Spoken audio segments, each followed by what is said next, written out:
And it's kind of interesting. I see a friend of mine on here that it was at my very first AA meeting in Nashville. Uh, I'm going to call him out, Nick.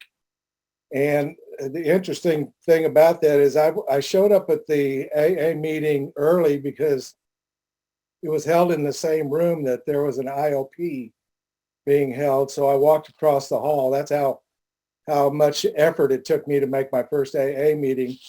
And interestingly enough, I had this blue folder in my hand. This is the folder they give you at Cumberland Heights. And anybody that knows anybody in Cumberland Heights walks in with a blue folder thinking that's going to give them a pass into AA. And Nick was sitting there setting up the chairs and doing service work, which I'd come to find out is very essential to sobriety. And he looked at me, he says, "How you doing? I'm Nick." And I said, "Hi, I'm Tim." And he says, "I'm going to tell you something." He says, "That blue folder will help you get in here, but it sure won't keep you in here." And he says, "You're going to have to do the steps." And this is the first thing I heard from anybody in AA in Nashville. And it stuck with me, obviously, from day one. I really appreciate you asking me to do this, Phil. When I answered the phone, you asked me to speak. I had no idea what size of a meeting you were having, and it's kind of funny. I looked at it, and I've been nervous since I accepted, because I look at the people that are coming after me, and they're people I go to retreats to hear speak, and they're people who I have their CDs, and it kind of makes me feel like I'm a cover band before the Beatles perform all of a sudden, and so I'm here to tell you that just about anybody can share on these Zoom meetings. One thing about the Zoom meetings, I have to say, a lot of people complain about not having the personal contact. That is something, that we are missing in the pandemic. But I've made so many more friends on these Zoom meetings all over the world.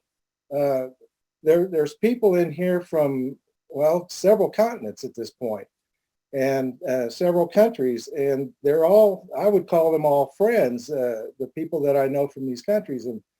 And I get to see these people where I would only get to see them once a year, maybe twice a year at a retreat. I can see them every week, sometimes 2 or 3 times a week. So this has been a blessing for me. I make more meetings in 1 week than I used to make in a month. And I thought I was making a lot of meetings. So anyway, I'm going to start this out with a little story. And it's not an alcoholic story, but it's something that happened to me, and it stuck with me. And in 1997, let me get a drink of water first, because I'm nervous as a short nun at a penguin hunt. Anyway, I had a chance to go to Indonesia in 1997. And my sponsor's on here. He'll know the exact area and know exactly what I'm talking about. We were staying in Jakarta, and we hired a car to take us to Bogor.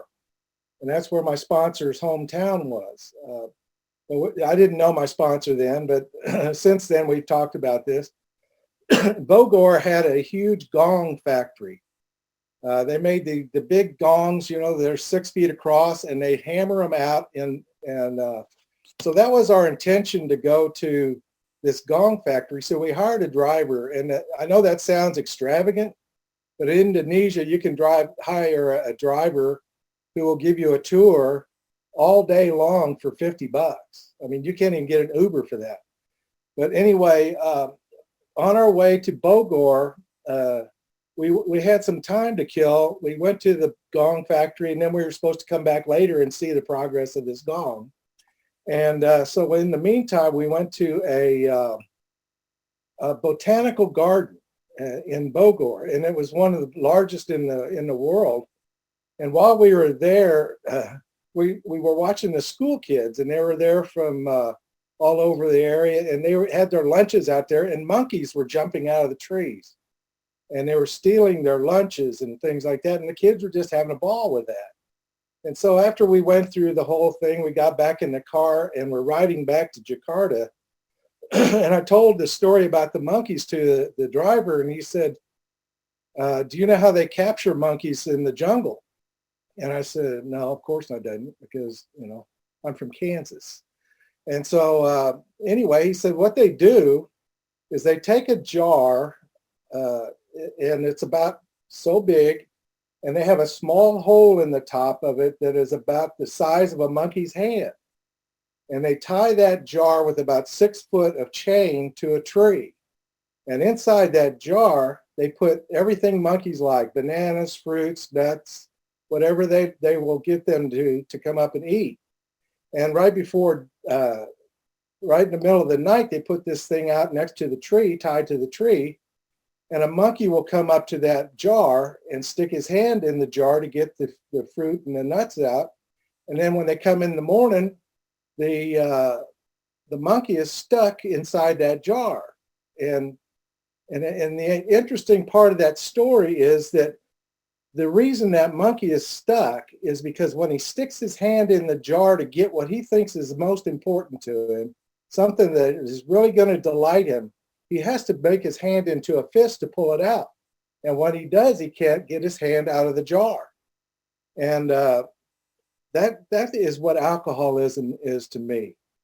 I thought there was something in that jar, that bottle, that I needed so bad that was going to change me and give me some kind of relief, but I couldn't get my hand out of the jar because I held on to it so tight that I wouldn't let it go. And I've heard that story before, so I think almost every cab driver in Indonesia tells that story. But this actually did happen, and it stuck with me. And I was still drinking at the time, but that is kind of the symbol of what alcoholism is to me. If I see something that attractive, and I refuse to release it, it's going to keep me trapped. The same as the way it was with my resentments. So right now, I'm going to quickly qualify my alcoholism and let you know I do belong to this group. One thing, I was talking to Darren, my road dog, Darren from Nashville, and I said, this is really kind of intimidating because I'm not the kind of guy that has a lot of bad stories, and we were talking about the first meeting I met Darren, and I shared at that meeting that I hadn't lost everything. I hadn't lost the car, the wife, the job. I just lost my soul. And that was what was happening to me. I lost what was really spiritual about my life. And that qualified me to be part of this Alcoholics Anonymous. I got sober at the age of 55. I was the same age as Dr. Bob when he got sober. I had the same issues as Dr. Bob. I was unable to start drinking and then stop. I grew up as a Catholic, which I heard Bob B. Share last night. He says, Catholics may not drink more than others, but he says, if we're going to have a contest, I'm bringing my people. There's the old saying that wherever there's 4 Catholics, there's always a 5th. And there's a lot of truth to that. I can remember the parish priest coming to our back of our house and sitting on the patio drinking shots and beer with my parents and just having a great ball, and the bingo and all that. Everything was fueled by alcohol. So my concept of alcohol was that it was just the normal thing to do. And I barely could wait till I was old enough to drink. I would watch my parents come home and my dad would mix the little Manhattans they were, and they would be like normal parents when they first started, and then they would be really happy and loving and joyous as the night went on with their Manhattans. And I thought, I really can't wait. So I didn't. At the age of 14, I found out what that was about. I went into my neighbor's basement with him. He was a couple years younger than me. And along the wall, they were Croatian, and they were also Catholic. but they had probably 30 big vats of homemade wine. Not good wine, but it did the trick. And I remember the first glass of wine and that feeling of warmth that I got. And I thought, this is going to have to happen again. And I kept drinking it and drinking it, thinking that that warmth was going to get better and better. And what it ended up happening is I got sick, and I got really sick. And I thought, well, I'm never going to do this again. And then I did it again in about a week. And so that was alcoholism to me. I didn't always drink alcoholically, like you hear a lot of stories. That's why I'm saying I'm not one of the immediate alcoholic drinkers. I built up to the drinking to the point where at the age of 55, I was probably well into it, where I knew I couldn't quit on my own. But during my entire life, I was able to drink, hold a job, keep the job, make an income, and still maintain a decorum of normalcy in my mind. That's not to say that the people that lived with me had the same experience I did on my alcoholism. I've been married 4 times.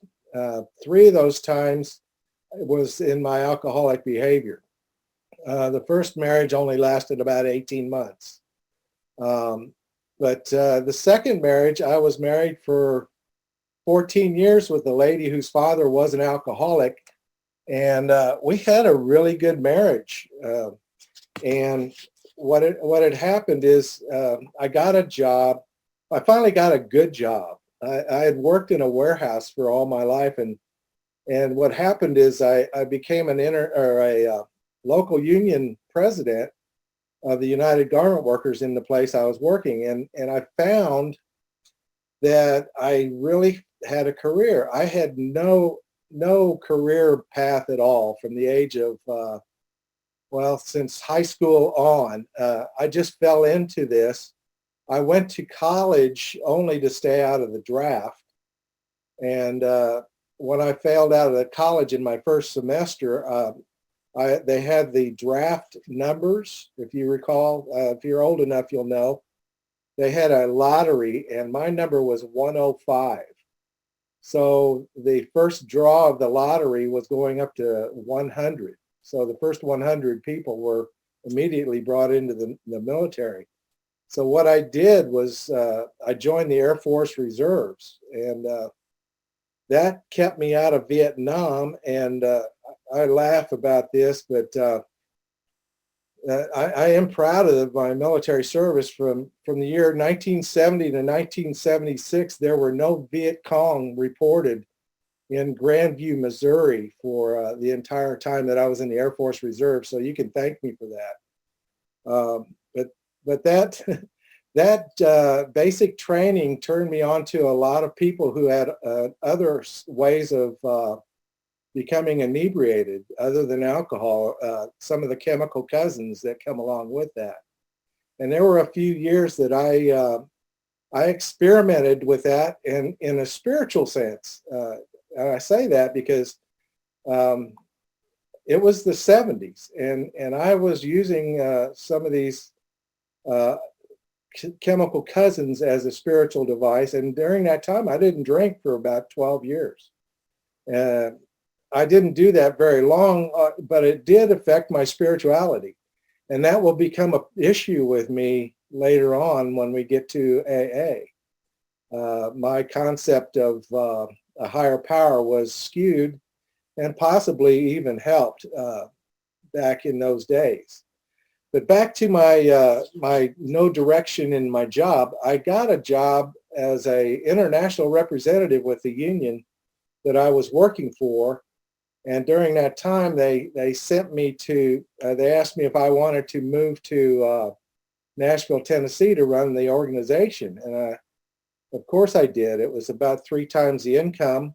It came with a thing that most alcoholics would just kill for, which was an expense account. They paid for my place to live. And my wife at the time stayed in Kansas City for 18 months. So I was free to drink and party and do whatever I wanted with no consequences that I could see. And it was an alcoholic's dream. Uh, and I was able to maintain my job. But what happened is there was such a division between my wife and I for those 18 months that both of us completely separated as far as marriage goes. That will happen when there's a distance like that and there's alcohol involved. And I ended up having an affair, go figure, in those 18 months. And it ended up in a very, very nasty divorce.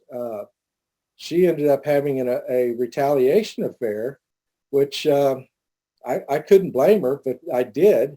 I blamed her for years. And as part of my ninth step, we'll get into that, that ninth step action that I took with her.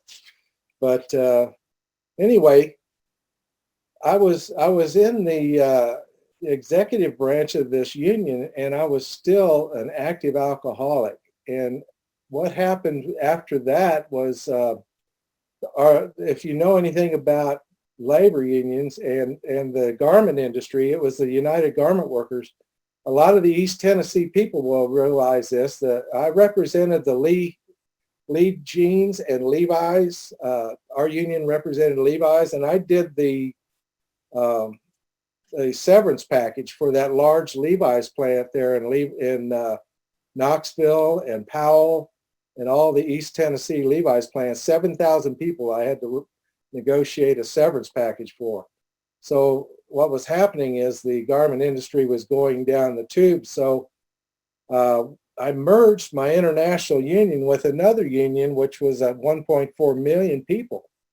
As a result of that, and a result of the divorce I went through, they decided they would want me to move to Washington, D.C. And I thought this was a great opportunity for me because I could go to D.C., I'd be single, I'd get away from the ex and her new husband, and come to find out they moved, they were hiding and seeking, trying to move away from me at the same time, and ended up moving about 50 miles from me in Pennsylvania. So it's funny about that. I was trying to hide from them and they were trying to hide from me, and we both ended up closer than we were to begin with. So during that time in Washington, D.C., my alcoholism was completely off the charts. I knew I had a problem, and I was sharing a condo. It was actually more of a penthouse with the executive vice president of my international union, basically my boss. And what happened is one night he would fly in from Florida, I would fly in from Nashville. And one Sunday I got so drunk that I passed out and locked him out of the condo. And he was, had to go to get a $600 a night room in D.C. because that's all they had left. And he told me the next day that I needed to probably investigate something to do with my alcohol because it's impairing my ability to perform the available work. In other words, I was going to get fired. And so I did. I went to an Alcoholics Anonymous meeting in Washington, D.C., and I ended up getting sober in Washington, D.C. I went to these AA meetings, and I heard some things from people there that I identified with. I didn't do the steps. I did what most good alcoholics do. I went to meetings and I picked up chips, and I didn't do the work, and I didn't introduce myself. I got there late and I left early. And the only thing that I got out of it was a huge ego that my self-will was able to keep me sober. Anybody that knows anything about Alcoholics Anonymous knows that self-will will not keep you sober. There's plenty of stories in the first 33 pages of how self-will and self-knowledge will not keep you sober. but I did stay sober for about 3.5 years. And I didn't, and you say, well, you probably weren't happy. And I actually was pretty happy about it. I felt better. I performed better. But the failure to improve my spiritual condition was not there. As we know that is the most important part of our program. That is basically the second part of step one. Whether we're unmanageable or not, we need to improve our spiritual condition. And that's the only way we're going to be able to manage. So what happened is, and there's somebody here from Chicago, there's a place called the Chicago Pier, the Navy Pier. And I was on a convention there with 3.5, 4 years. See, I don't even know how much time I had. That's how unsober I was. I was walking, actually rollerblading down the Navy Pier because it was cool then. And there was a wine tasting on the Navy Pier. They had them on Sundays. They had different vendors. And so a friend of mine who is not an alcoholic said, let's go over try it. And of course, I went over there knowing that I probably shouldn't do it, but they had those, those little communion things that have those little tiny cups in them that have wine that they serve communion with. They had probably 10 of those out there, and they were selling Chilean wine. And my experience with wine, as you recall, at the age of 14 wasn't the best. So I wasn't really a wine drinker. But that day I thought, well, let's try it. And so I drank a thimble, nothing happened. And I drank another thimble, nothing happened. And about the 10th or 12th thimble, that feeling came over me at age 14, that warm feeling that you get from alcohol. And it had been long enough that my system was so clean that it really affected me. And by the time I was done testing those thimbles, I had ordered 2 cases of Chilean wine to be delivered to my condo in Washington. And it took seven years for me to go through drinking and nearly dying from that. Not getting back to Alcoholics Anonymous until the consequences stacked up large enough for me to get back.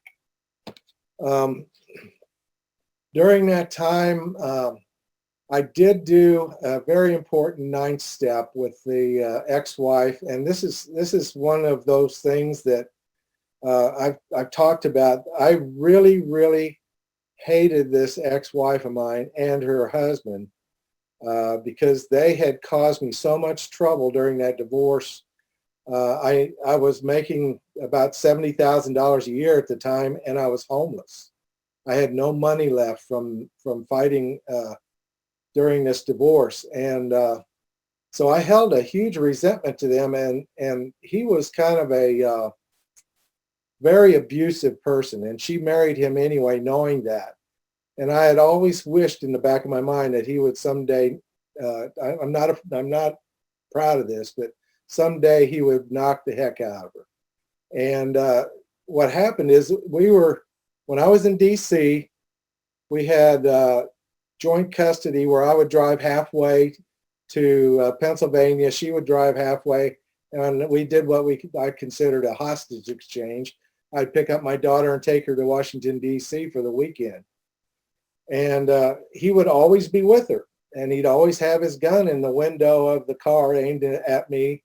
And he was very intimidating. And so this would happen for the first few months that I lived there. And one time I showed up at the McDonald's, which we usually showed up at.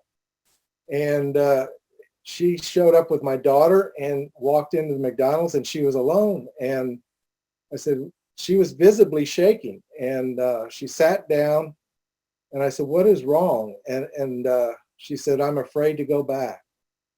And what I had hoped for all those times with that resentment had come true. He had been abusing her to the point where she was afraid to go back. And it was right then that a voice in my head said, you're going to either do it or not. And I didn't know what that voice was saying. You're going to either do it or you're not. And just as soon as that thing came, the voice came out of my mouth and said, follow me. We're going to Baltimore. You're getting on a plane. You're going back to your mother's. I'm taking Megan. Leave your car in the Baltimore airport. And just like that, a ninth step had created itself without my permission. I had no idea I would ever do anything like that.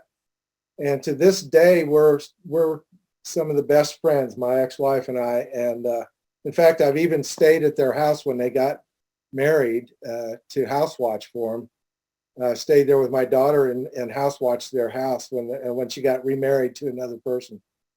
But anyway, that is a ninth step, that one of the ninth steps that happens that you don't even have a clue is going to happen. I've had a lot of those. I've had a lot of ninth steps that I've done that never turned out the way I thought they would. But anyway, that happened. And then again, I drank even after all that miracle happened. And so finally I moved back to Nashville, Tennessee. I had remarried to a lady who was also an alcoholic. I think I don't know that she was an alcoholic of my variety, but she was a pretty good hard drinker. Let's just say that. And I moved her from Florida up to Nashville from Washington, D.C. I basically drove her crazy with my alcoholism, which I could do. We were married from 2002 to about 2010 or 11. But in 2007, she threatened to, I found out about an intervention that was taking place. So I went to Cumberland Heights. Steve had mentioned the place before. It's a great treatment center here in Nashville. It's probably one of the best. And I went to an intensive outpatient treatment. And that intensive outpatient treatment got me started back into recognizing this disease. I really never knew what the disease was. And my self-knowledge of the disease was that if I tried hard enough, I could quit.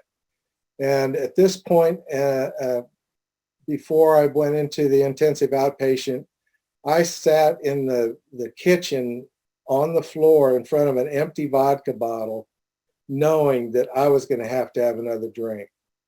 And I detoxed myself over a weekend so that I wouldn't have to go to a treatment, and ended up in intensive outpatient. Now, that isn't to say I immediately bought into the program. I'm the type of guy that has got that doesn't think he's got the same disease everybody else is. Anybody like that in here that when they came in didn't think they were alcoholics? They didn't want to be that person. That was me, and it took me quite a while to get over that separation. And in one meeting, I was in there, and a guy came up to me. He's a former police officer, and he said, "Listen," he says, "you're going to drink." And I said, "Well, what do you mean?" I had about 6 months, and he says, "You're going to drink." He said, "Your problem is, one, you're not going to ever be honest in here. And two, you keep trying to find things that separate you from these people. And if you don't start finding similarities, you're going to be out there." And it upset me so bad that I asked him to sponsor me that night. I had 6 months without a sponsor. So I asked him to sponsor me that night, and he accepted. We started right into the work immediately because I had told him I wanted to sponsor people. I thought I had this thing down, of course. And I said, "I really want to sponsor somebody." And he says, "Turn to page 164 and go down to the middle of the page and read what that says." And I looked down there and it says, "Obviously, you cannot transmit something you haven't got." And so we started, instead of page 1, we started on page 164 and went back. I started in page 1 and started doing the steps with this guy. And he taught me a lot about humility, especially during the first 3 steps. I didn't know what the unmanageability part was because I was one of those that hadn't lost everything. Um, and he taught me that unmanageability is not losing everything. It's losing the ability to recognize you have a problem. And and I did have that problem, and I had plenty of consequences to show it. There was a problem with with step two. I'll go back to that again. The problem with step two, the recognition that there was a higher power that would restore me to sanity. I knew I was insane because I sat there in front of that vodka bottle, knowing that I was not right in the head. But the coming to believe part was hard for me. Anything that had the word God, I had some very strict prejudices about. Like I say, I grew up as a Catholic, and the God notion to me was a very demanding God, a very punishing God. Uh, the the guilt involved in that. Uh, I learned a long time. It took me a little while after that to realize, maybe 6 or 7 months into this thing, that it didn't matter what kind of God I had. You guys didn't care as long as it wasn't me. And I didn't really realize that. And I've seen that veil fall from me, just as it did with Bill Wilson. When Ebby met him, he was in the hospital, and he says, "Why don't you have your own concept of a higher power?" And that idea struck Bill, that he could do that. And he says, "Why don't you just be willing to accept the fact that there is something higher than you?" I don't know if it was a matter of ego, but I didn't want to accept the fact that when like Steve Lee said the other day, sorry, I dropped his last name, Steve Al, said, and I've said it too, is I didn't want to say the word God because I didn't want you to think that I meant the God that you meant when you said God.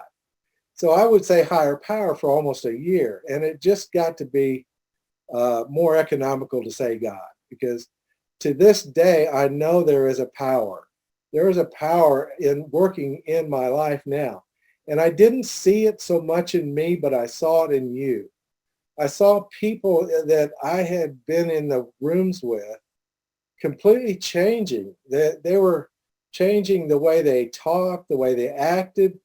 There was a happiness in this room that I saw that I didn't have and that I wanted, and it was extremely attractive. And there was a meeting that Nick probably might even remember this, where I'll explain it like this. Honesty to me, I've never been a fan of Scotch whiskey. So honesty to me is like Scotch whiskey. It's something that I didn't ever use unless it was the last thing available to me. And so about 6 months in the AA meeting and I know Nick was there because I looked right at him, and there was a story I was telling from the middle of the room that had absolutely nothing to do with the topic. And it was about a sailboat race that my father and I were in. And it was about this sailboat race that we were drinking in, and that we ended up winning the race. And before I got to the end of it, I stopped myself. I said, "Wait a minute, everybody. I'm sorry. I apologize. I am lying. This race never happened." And I've been telling that story for almost 40 years. And it never happened. And the entire room, it seemed like they all just turned around. It was all facing forward. They all kind of turned around at me, and they went, and I thought, what the hell is that about? And they said, "We thought you would never get honest." And the guy that was going to be my sponsor says, "I just lost $20 on you, dude." He says, "I never thought you were going to be honest in this place." And the simplest thing turned my corner. And it had nothing to do with alcoholism. It had to do with being honest. And it's those little things that turn our corners, things that we would not know. The story about a monkey getting his hand caught is my resentments, the steps I went through, the resentments I had. Let me go through a few of those things, by the way. My step 1, 2, and 3 to me are essential steps. But I think every single step after that, 4 through 12, rebuild step 1, 2, and 3. If I don't do 4 and 5 and become honest with myself and see the nature of my wrongs and be honest with another person, I'm not going to be able to recognize God working in my life in 6 and 7. If I don't come clean about my ways I've wronged with people and try and become willing to make amends to those people and finding those people and making sure that they understand that I did this through alcoholism and that I want to make that right with them, step 1, 2, and 3 are not going to mean anything. And step 10, 11, and 12, they call them the maintenance steps. I consider them essential steps. Every day I've got to do a 10th step. Every day I've got to do an inventory. Every day I've got to relook at my program. Step 11, my prayer life, my meditation life, the unmanageability and the coming to believe in step 2 is directly connected to step 11. I cannot have a good step 2 coming to believe without prayer and conscious contact with my higher power through meditation. And it's not something that I was really strong in until the last couple of years. I married a woman who is very strong in a faith, and she and I pray every day. And even if we're apart from each other, we wake up in the morning, we pray and call each other or text each other and pray together. It is something that we do that is something that I've never done. I never even prayed as much as since I met this lady. So she is one of the gifts of the program. I must, some of you guys know it, and I know I can't see you right now, but you're shaking your head. You know I outkicked my coverage on that one. But she is also an Alcoholics Anonymous. She's got sponsees that are probably on here, and they're going to tell her what I said. But I meant every word of it. But back to step 11, I have not been able to have a good step 2 without a good step 11. And the meditation that I come to now is just a complete silence of listening to my higher power, not asking, and not using my mind. Prayer is using my mind to give God my petition of being a servant to him. But my step 11 is silence and allowing God to speak. And step 12 is the culmination of all those steps. Being able to do all the 11 steps gives me the spiritual experience that I needed to be able to take this out and give it and share it to others in whatever small measure I can, to be of service to anyone that needs me, to God and his children, no matter what capacity that is. There was a time, I'm going to go back to a time that this step 12 really woke me up. 2009, I was 2 years sober, and I was flailing. I was not active. I knew there was something else. Has anybody had that in the AA meetings and in your program? You know there's something that you're missing. And I didn't know what it was. I knew that somebody knew and I wasn't hearing it. And I went to a friend of mine said, do you want to go to a men's retreat? And I said, yeah. And I was the last person allowed to get into this men's retreat. And it was a men's retreat we hold here called Usual Suspects. I was the last guy in. I was in the very last row of the Usual Suspects. And from that day on, I saw AA in its full glory. There were men in there that I had no idea that were doing the things that they were doing. They were they were alive with Alcoholics Anonymous. They were happy with their programs. They were in love with each other, not even knowing each other. You go in there with 150 guys and you walk away knowing everybody there by the time you leave. And it's an amazing experience and energy. Those who are on here, I've made friends all over the world from that retreat. But I will say that retreat has saved my life. That retreat has given me the connection to my spiritual higher power through the love and service of these guys. I've made lifelong friends, as the big book says, you know, we will make lifelong friends and walk shoulder to shoulder with our fellow members of Alcoholics Anonymous. And it has given me an opportunity to be of service back and be part of that retreat every year. I don't know quite what else I've got to say, but I really appreciate you bringing me to this. And some of the speakers you've got coming up are extremely stellar. And so, I know one of them is on here tonight because we spoke today.